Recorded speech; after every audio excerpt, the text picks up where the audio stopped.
Eu te digo sim e me amarro, amigo, aos teus nós.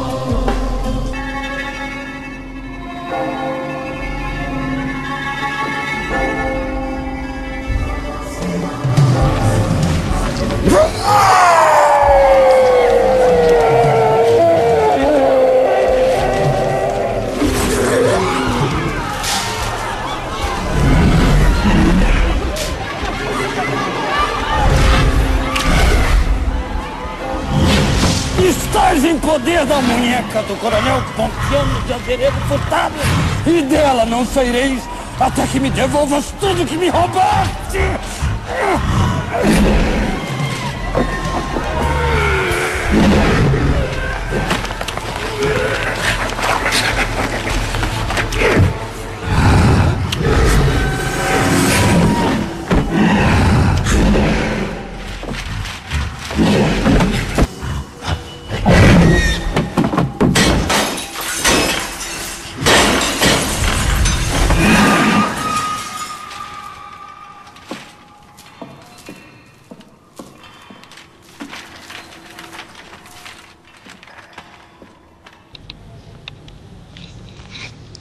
Bom, eu selecionei essa última cena porque ela pega dois momentos que eu acho fundamentais na constituição do filme, que são a transformação do lobisomem, esse embate, na verdade é o embate o final do embate do coronel e lobisomem, né? A transformação do lobisomem e a ida do coronel para um espaço que é um espaço da magia, do mágico, ou seja, é o próprio espaço do lobisomem, né? Nesse meu texto eu vou abordar algumas metamorfoses que existem entre bichos, mitos e seres humanos, que ocorrem nessa narrativa fílmica do coronel e lobisomem, que, como eu falei anteriormente, é uma narrativa fílmica baseada num romance de José Cândido de Carvalho. Nesse romance, nesse filme, o insólito que impulsiona a instauração do horror e do humor, a gente vai ver, né? Porque é um misto de horror e humor. Esse insólito é desencadeado especialmente em função de as espacialidades, que são os corpos dos personagens e os espaços sociais, apresentarem-se a partir de uma constante movência. Correspondências, conexões, justaposições podem definir o que nos separa e o que nos une dos seres míticos e dos irracionais. Ou seja, a partir dessas espacialidades complexas e rizomáticas, podemos vislumbrar que a nossa humanidade real e racional é definida por enlaces e aderências com o imaginário e com o irracional. Quer dizer, muito daquilo que nos define como homem é definido por uma conjunção com o irracional, né? E com o mítico, com o imaginário. Identidades se constroem por meio de alteridades e de lutas nas quais os sujeitos lutam contra formas de sujeição. E isso a gente vai ver que tem muito nesse filme. Na primeira parte dessa análise, eu vou enfocar como se constrói a atmosfera fantástica do filme. E eu vou definir como o fantástico maravilhoso, a partir da concepção todoroviana de fantástico maravilhoso e da noção de lenda. Na segunda parte, a gente vai fazer uma explanação sobre as anormalidades que a sociedade normalizadora impetra ao corpo monstruoso. E finalizando, eu vou abordar como que esse corpo monstruoso e como os espaços sociais erguem-se como espacialidades insólitas na narrativa fílmica tomada para análise. Bom, do fantástico, maravilhoso e do lendário. Em relação ao gênero em que se encerra a narrativa do filme, há toda uma complexidade que devemos levantar. Pelo fato de termos na trama a manifestação de um monstro, o lobisomem, podemos dizer que a narrativa compõe-se a partir dos elementos do maravilhoso puro, No campo do maravilhoso, aos fatos insólitos não são atribuídas explicações. Contudo, para que o maravilhoso puro ocorra, a hesitação não deve ocorrer na narrativa, como eu falei anteriormente, né?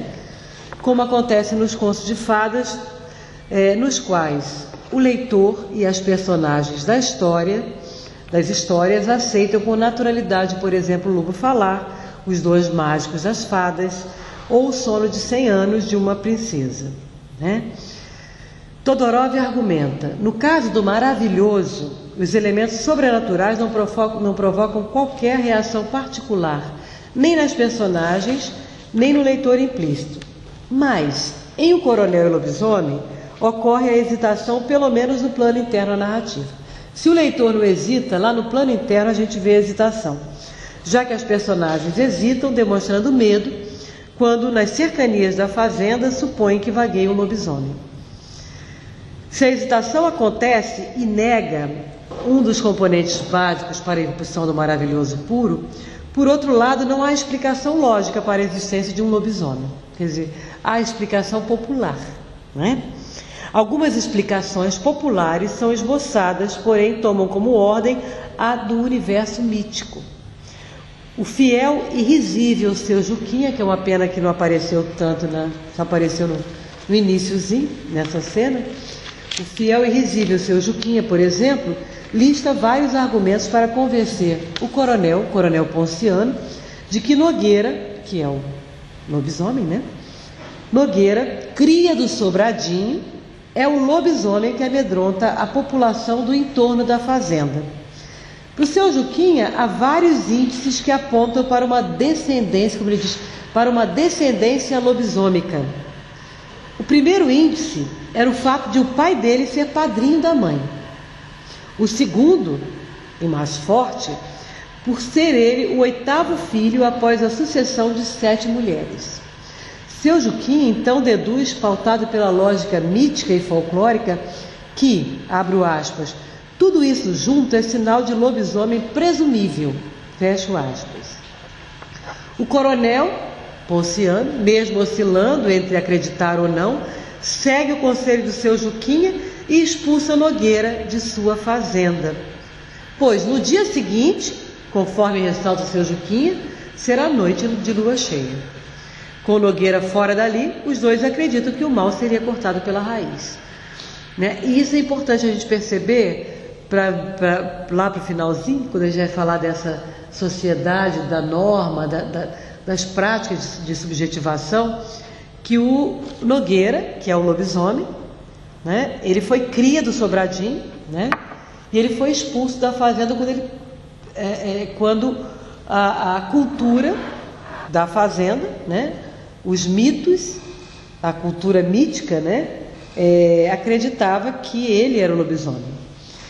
A gente percebe nesse sentido que, de fato, há uma série de causas prováveis para explicar a existência desse monstro. Contudo, toda essa probabilidade instaura-se no campo do mítico e do folclórico, não no da razão e no da ciência. Assim, se por um lado, pela presença da hesitação na narrativa fílmica, nós fugimos a uma classificação do maravilhoso puro, por outro, em função da existência do monstro não explicar-se racionalmente, essa narrativa conserva traços do maravilhoso. Podemos situá-la, então, no campo do fantástico maravilhoso, se seguirmos a classificação de Todorov.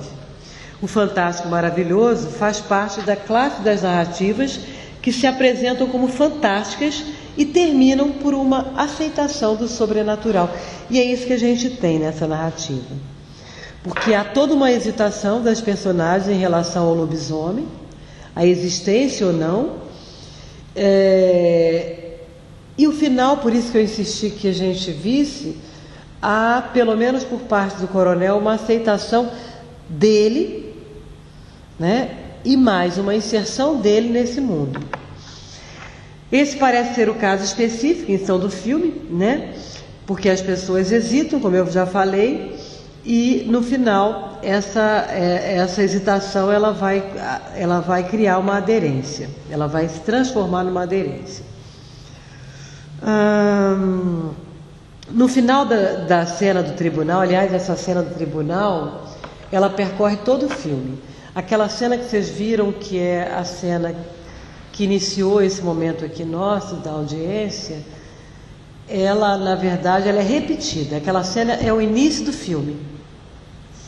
Porque aquelas duas personagens, seu Juquinha e o outro que eu não lembro o nome, eles vão buscar o coronel para ele ir para o tribunal, né? Essa cena ela percorre todo o filme porque no filme o coronel vai tentar, diante do tribunal, provar que Nogueira é um lobisomem e, com isso, reaver os seus bens. Tá? Nessa cena do tribunal, quando Nogueira metamorfoseia-se em lobisomem, todos se apavoram e saem correndo, deixando Nogueira e a fera frente a frente. A fuga de todos revela o medo e a aceitação do sobrenatural.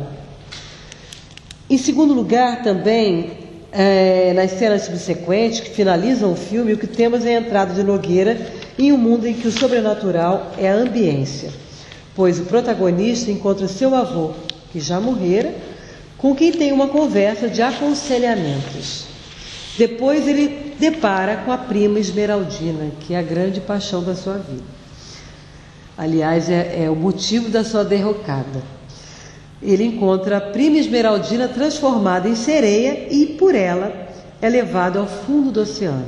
Morreu afogado ou encontra-se nas profundezas do oceano, vivendo com a sereia. É na ambiguidade, então, que a história se encerra.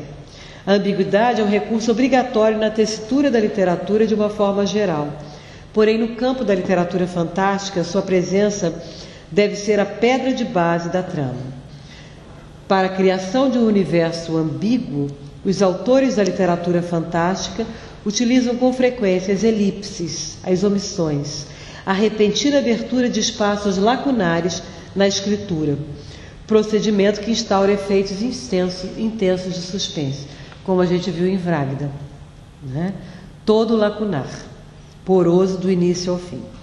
O fantástico seduz e desilude em função de construir suas tramas permeadas de vazios e de incertezas. O que tenta se explicar é sempre inexplicável, e por isso as perguntas se multiplicam diante do leitor. Como explica Irene Bessier, que é uma estudiosa do fantástico, o silêncio da narração nutre a proliferação de perguntas, que lá em Vragda a gente viu: o que é isso? O que é isso? O que é isso? Não é? No filme, o Coronel Lobisomem, a existência do lobisomem ou não, né, é uma pergunta que permeia a narrativa, e para não citarmos tantos outros exemplos, o final do filme revela-se como uma enorme interrogação para o leitor e espectador. Em que plano se situa o coronel e toda a sua construída valentia? Porque o coronel, quem constrói na verdade a valentia dele é o seu Juquinha. Ele não quer caçar o lobisomem numa ocasião, e o seu Juquinha lança ele com tudo para caçar o lobisomem. São vazios constitutivos importantíssimos para entendermos a potencialidade, aí eu chamo de fantástico maravilhoso do filme. E além da gente entender que não é no maravilhoso puro, mas no fantástico maravilhoso que a história se embasa estrutural e tematicamente, cabe que a gente ressalte que no campo do imaginário popular, essa história é uma lenda e narra uma das histórias de um dos mitos mais marcantes que habitam o folclore brasileiro, o lobisomem. Ao analisar as formas orais em que se funda o fantástico, Bossinger opõe a lenda ao maravilhoso puro a partir de 4 argumentos. Vou falar rapidinho desses argumentos para a gente situar. Como primeiro argumento, esse autor afirma que o conto maravilhoso é ambientado em um mundo irreal. A fórmula inicial, era uma vez, permite o acesso ao mundo que é inexistente. A lenda, ao contrário desse maravilhoso puro, é uma história que sempre remete a uma experiência insólita que ocorreu no mundo real. Então, quando a gente escuta alguém contando uma história de lobisomem, de mula sem cabeça, ou lá na Amazônia, como a gente escutava muito, de Mapinguari, a pessoa vai sempre remeter a uma experiência vivida, Foi meu tio que viveu isso, foi meu tio que contou. Né? A lenda tem isso diferente do maravilhoso puro. O maravilhoso puro é totalmente irreal. E a lenda não. E isso a gente vê exatamente no Coronel e Lobisomem. Né? Quer dizer, o filme resgata o sentido constitutivo da lenda. Né? Não só se baseia, mas vai resgatar toda a Constituição. Ao ouvir um conto maravilhoso, o ouvinte desloca-se totalmente para o plano irreal. Ao ouvir uma lenda, o ouvinte fica cindido entre dois planos, o do palpável e o do impalpável. Esse movimento de cindir-se entre dois planos é também, com frequência, experimentado pelas personagens da lenda. As aparições do curupira, do lobisomem, da cobra grande, do mapinguari e outros seres lendários sempre acontecem diante de seres que quase sempre incrédulos de que há muito mais coisas entre o céu e a terra do que só a nossa vã filosofia, como diria Shakespeare, né? Então sempre há esse homem cindido. Em Coronel e Lobisomem temos também essa dicotomia entre dois mundos antagônicos: o mundo do coronel, o da racionalidade, e o do lobisomem, o do insólito, o do horror. Já o título anuncia essa dicotomia entre os dois mundos avessos que se encontram. A primeira parte do título, Coronel, remete a uma realidade histórica, racional, sugerindo ao espectador a ambientação em um contexto rural e provinciano. A segunda parte, o Lobisomem, remete a uma realidade irreal, mítica, folclórica, construída por superstições, crendices. Dessa forma, o título da narrativa apresenta dois universos de representação: o real e o irreal, o explicável e o inexplicável. Contudo, não se localizam de maneira estanque. E a gente vai ver que no final do filme eles vão se encontrar. A gente vai ver que esse E não é para separar, é para juntar o coronel e o lobisomem, né? Porque o coronel transita pelos dois universos até ser sugado para o universo místico do insólito.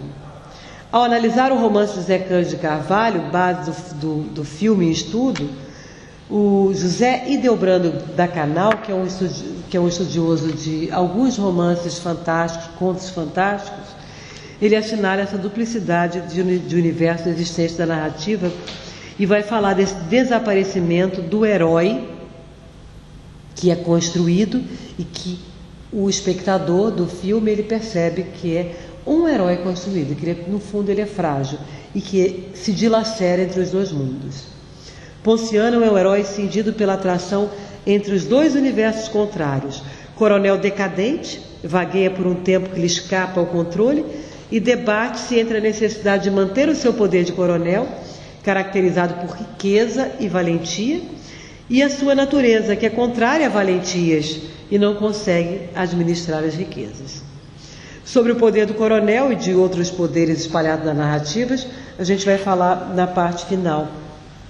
Ainda que nossa exposição tome as palavras de Bossinger para embasar a natureza lendária do filme, devemos ressaltar que em nossa ótica não há uma simples dicotomia entre o real e o cotidiano, o irreal e o ficcional, mas uma relação triádica calcada em três importantes planos: o real, o fictício e o imaginário. Porque mesmo quando a gente fala em literatura, que a literatura representa o mundo, ou em pintura, que a pintura representa o mundo, a gente não pode ter só essas duas coisas, esses dois parâmetros, esses dois polos, real e ficcional, como se fossem coisas opostas. Para que essas coisas não sejam opostas, um teórico que é um teórico da estética da recepção, Wolfgang Iser, ele vai explicar que entre o real e o fictício há o imaginário. Tá? Ele diz: a relação opositiva entre ficção e realidade retiraria da discussão sobre o fictício uma dimensão importante, pois evidentemente há no texto ficcional muita realidade que não só deve ser identificável como realidade social, mas que também pode ser de ordem sentimental e emocional. Essas realidades, por certo, são diversas, não são ficções, nem tampouco se transformam em tais pelo fato de entrarem na apresentação de textos ficcionais. Como é que a gente explica um fato histórico entrando na ficção. Ele só se torna ficcional só pelo simples fato de um sujeito escrever um romance histórico? Não. Ele se torna ficcional por essa fricção entre realidade, ficção e imaginário. Porque é o imaginário desse autor e de nós, leitores, ao lermos o livro, que irá transformar a realidade em ficcional.